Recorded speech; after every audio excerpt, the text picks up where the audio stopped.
Episode 15. You're really getting into it now, so they're getting higher every time. These hands are getting higher. Have you seen the film Everything, All at Once, Everywhere, or whatever it's called? No. Okay. Good story. Good chat. I could have stopped you before the end of that title as well. It was really long. Yeah, it is.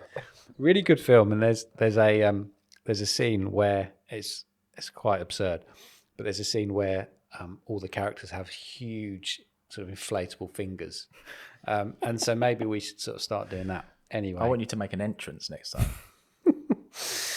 Episode 15. We're talking about how important is a pitch Yes. in your business, maybe when you start networking or where you're just having a chat about your business. Do you want to lead off on this? Yeah. I think there's situations that you definitely do need that pitch. I think it just depends on where you're networking. I think you need a pitch for networking. For example, if you join a group that goes around the room and has a 1-minute pitch from everybody, then you need a pitch. But I do think that having a pitch is the importance of having a pitch is, the idea of that you have to have a pitch is made out to be more important than it is. Okay. That's what I'm trying to say. You got there. You got there. I still don't know if it made sense. Because there's a lot of events that don't do the pitching thing. They just want people to have a chat, get to know each other, rather than, right, what do you do? What do you do? Right, next person, just ticking the businesses off on the list sort of thing. And it is obviously a good idea to have some spiel in there about what you do, so you can tell someone if they do ask. But in my experience, a lot of events that I go to, you're just talking to people. Yes? Do you agree? Oh, sorry. That was really forceful, wasn't it? I used to work for someone who... I thought you were halfway through a sentence, so I didn't want to interrupt, and you were just looking at me. I used to work for someone who did that all the time. You're having a conversation, and she'd go, and you didn't know whether it was your turn to talk. Exactly. And then the fact you went, yes. This is amazing. Right. So, are you saying, do I agree? In summary, I think the people who tell you it is imperative to have a pitch, a 60-second, an elevator pitch, make it out to be a bigger deal than it is. That is my argument. Okay. I would say it is really, really important.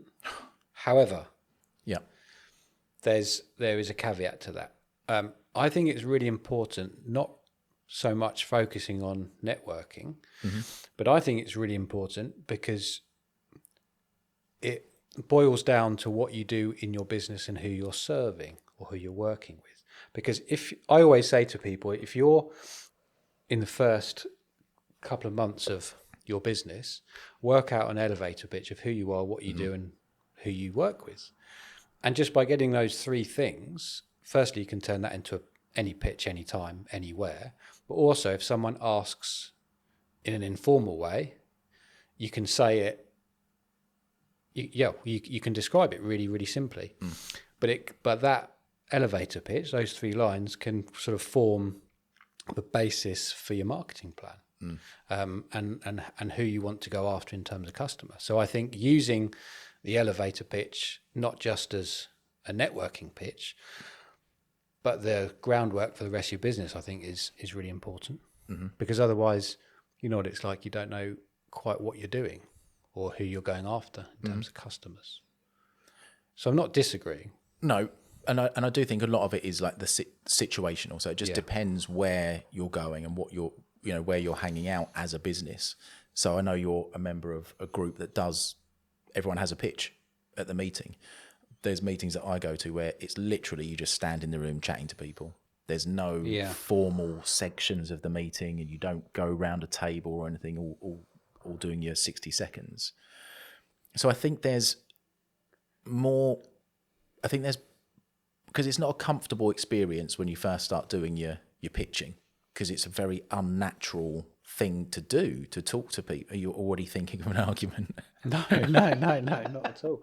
No, I'm totally agreeing. Because it's not a normal thing for a human. Stand up for a minute and talk about yourself and sell yourself to 40 people in the room. Yeah. It's a difficult thing to do if you're brand new in business. And I think there's too much pressure put on the mind of a new business owner. Yeah. So much going on to then say, right, now stand up in front of everyone and talk about your business. I think it's a lot. Do you think the perception of business networking puts people off a lot because of that pitch? Possibly. Yeah, I don't know.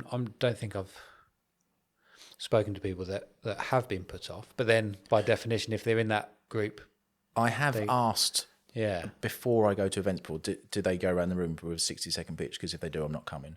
Just because I'm not interested in that. I find it's, and maybe it's now because I've been in business for a few years that I've done that. I know a lot of people. A lot of people know what I do. I'd rather just start.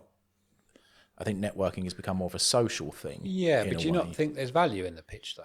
Because if you don't, we do it with TCC. Oh no, I do, but we do a very broken down version. Yeah, and that's why, because we've done the meetings where it gets a bit gutty, I think is the word. But there is, but even that though is just an intro into what you're doing, and then they move on to have a chat, like I was saying. Yeah. But I do understand the importance of having it in your back pocket. But I don't know. I think maybe I just don't like the whole process of it because maybe I'd done it so much. Yeah, but it's very forced and very, very forced and very unnatural. And it takes you right out your comfort zone, which I think is a good thing in terms of personal development and like the skills that you get. I mean, I always think if you're new in business and you're coming into a room full of complete strangers, and then you also have to do public speaking, there's not many in business. There's not many harder things to do. So if you can do that and you get used to networking and talking to people, it puts you in such a good position for everything in business because nothing's going to be as hard as that, is it? Yeah. But as you say, after you've done it for quite a while, and you could just, I mean, I could probably, if I introduce you to a networking group tomorrow morning and you didn't know anyone, I'm sure you'd be absolutely fine because that's what you do. Like networking is pretty simple to you, but it's only because you've done it for so many years and you put yourself out of your comfort zone so much. Yep. Yeah, it is a strange thing. What's some? I used to have an Excel sheet of all the groups that I was attending and which pitches I had done at which group, so I didn't double up. So I used to be very hot on the pitching. Yeah. But I think I've just gone off of it. It's just, I don't know. I think people don't always listen as well. If you're in a room of 40 people and you're the bang in the middle of that group, no one's listening by that point, especially if it's online. Yeah, more so online. I think you hold more attention in the room because it's pretty obvious if someone's looking at their phone, and it's rude, obviously. But it doesn't stop the boredom setting in. No. Because it's a long time to sit and focus, an hour, or 45 minutes to an hour sometimes, of people just telling you, buy my stuff. Yeah. Most of the time. A lot of the time. And it's the same people quite often as well who've said it, 100 times before. Well, that's why I was saying the other day we were having a chat about TCC and potential changes to format and things, because I attended a meeting, one that I attend down where I am. And what I think is really good about that one is it's a closed meeting, and because of that, maybe they get 2 or 3 guests every single meeting at the most. So doing your 60-second pitch every single week is overkill. So they just don't do it. Yeah. And they just do breakout discussions, and that way you're chatting to members, and it's just a bit more social, which is such a better idea than, as you say, every time saying the same thing to the same people. Totally different if you've got lots of guests in the room, of course. That said, what is a good structure for a 60-second pitch? Well, or I format? I would say if you're not very confident at public speaking and you don't feel confident about ad-libbing to a certain extent, I think you really can't go wrong with who you are, what you do, and who you want to work with. Now, obviously, in TCC, we say who you are, what you do, and you ask to the room, which is fine. But in terms of just a general elevator pitch, those three things, and you tick all the boxes in, don't you? What I do if I'm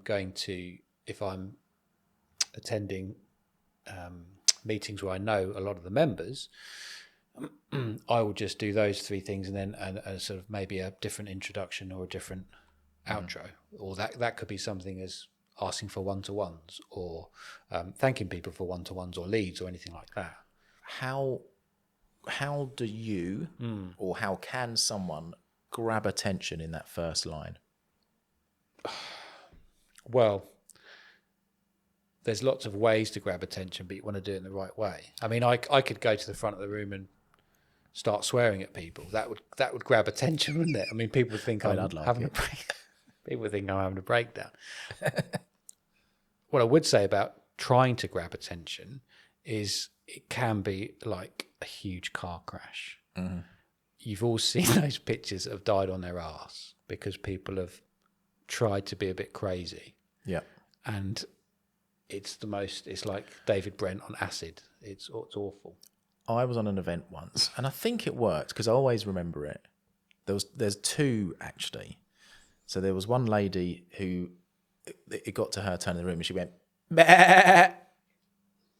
Wow. And then went into her pitch. Yeah. And it related back to that, and it was all to do with sound and, how to grab people's attention and that. And she was highlighting it. But at the beginning, everyone just sort of went, that was a bit weird because it didn't immediately make sense why she did it.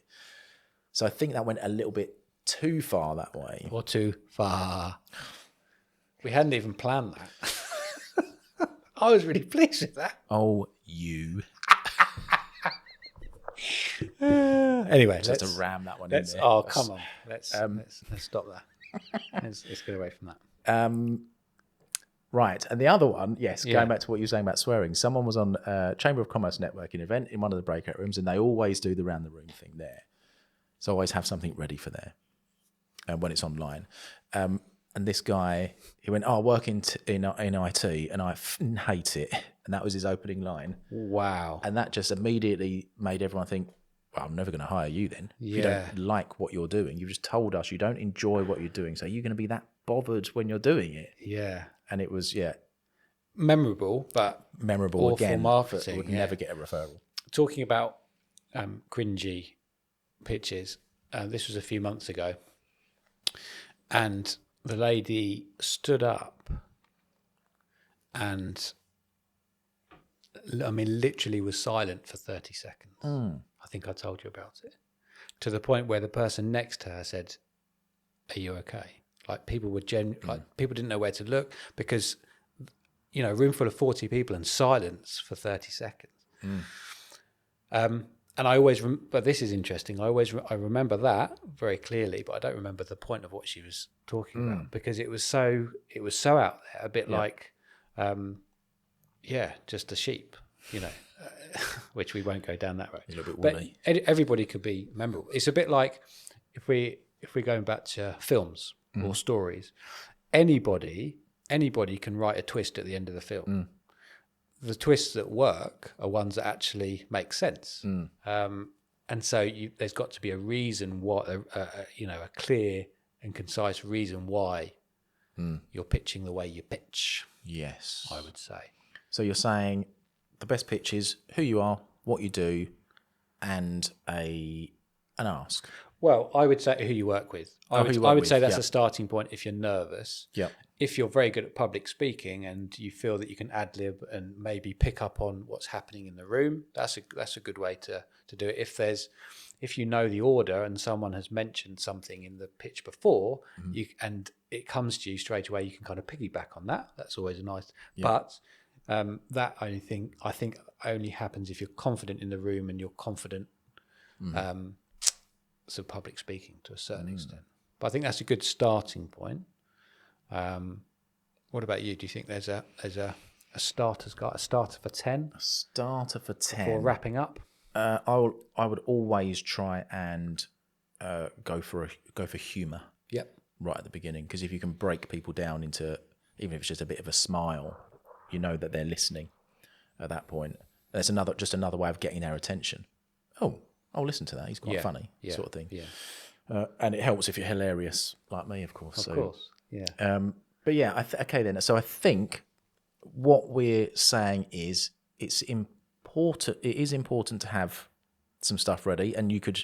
Like I used to have batches of 60-second pitches, 30-second pitches, and 15-second pitches for any occasion, and then, but if you're not comfortable with that stuff, there are plenty of events that don't want that stuff. So don't work yourself up about, I must have a 60-second pitch. I must have a 60-second pitch, because I'm sure there's a lot of people out there who get through not doing one for months and months and months. I can't remember the last time I did one. Yeah, exactly. And then you just go after the meetings that you want to do anyway. I still would go as far as to say that even if you do no networking and you've got no interest in networking, you should still come up with an elevator pitch, because that can still branch off into other things. That's what I'd say. Nice. Good. We weren't recording though.